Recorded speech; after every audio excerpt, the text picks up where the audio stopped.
Livingstone, adventurer in darkest Africa. Robert Moffat, just back from Africa, was speaking before a large audience at Chipping Ongar, near London. The hall was crowded with enthusiastic men and women who listened breathlessly to his thrilling experiences in a country which was then an almost uncharted wilderness. And when he ended his address with a stirring appeal for men to go to vast and pagan Africa as missionaries, straight to the heart of a slim, dark youth among the crowd went the appeal. When the meeting was ended, he sought Moffat, with shining eyes and eager questions, and to his inquiries Moffat replied, "There is a vast plain to the north, where I have sometimes seen in the morning sun the smoke of 1,000 villages, where no missionary has ever been." "Quick," the answer came, "I will go to Africa. I was educated to be a medical missionary in China, but the war prevented me from carrying out my plan. Now I see why. I will go to Africa." And who, you ask, was this youth to whom Robert Moffat's plea meant so much?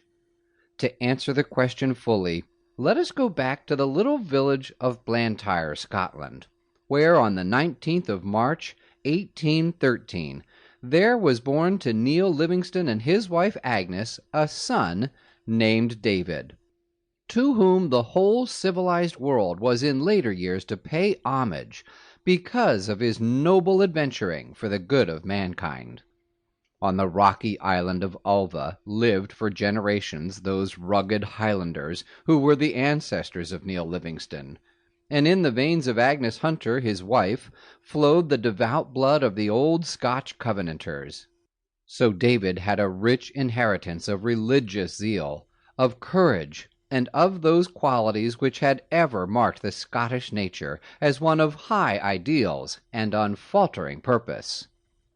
When the boy was 10 years old, he realized fully the poverty with which his parents were struggling, and with manly determination beyond his years, trudged off to secure work in the Blantyre cotton mill, where every day afterward he was at work by 6 in the morning, ready to tie together the broken ends of threads as they came off the whirling reels on which they were wound.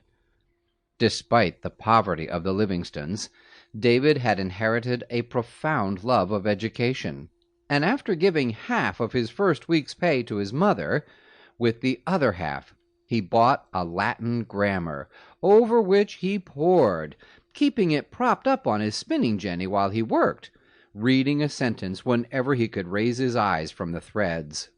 He later bought other books, and in his hunger for knowledge went to night school, and often read so late that his mother was obliged to blow out his candle and order him to go to sleep. After 8 years of faithful work in the mill, he was promoted to the position of a spinner, which was much harder work, but paid much better. As he worked, his thoughts ran in one channel. He had read about the work of a medical missionary named Gutzlaff, who had carried to the Chinese help for their suffering bodies, and the gospel story to heal their sick souls. David, with the blood of the old Covenanters flowing fast in his veins, wondered what he could do for the ignorant and the sick in far-off lands. Then came the quick determination. He would go to China to do such work as Gutzlaff had done. How could a poor lad like himself get the proper education for such a career? It would be necessary to go to Glasgow to study, and how could this be accomplished? His parents heard of his ambition with wet eyes and thrilled hearts. If their son had such a God-given desire, in some way or other it should be achieved. After earnest discussion and planning, it was decided that by saving all his earnings through the summer, instead of putting them in the family treasury, he would have enough for a season of study. Then, on a winter day, when the snow lay like a glittering blanket over the Blantyre fields, David and his father set out to walk to Glasgow, with his mother's blessing.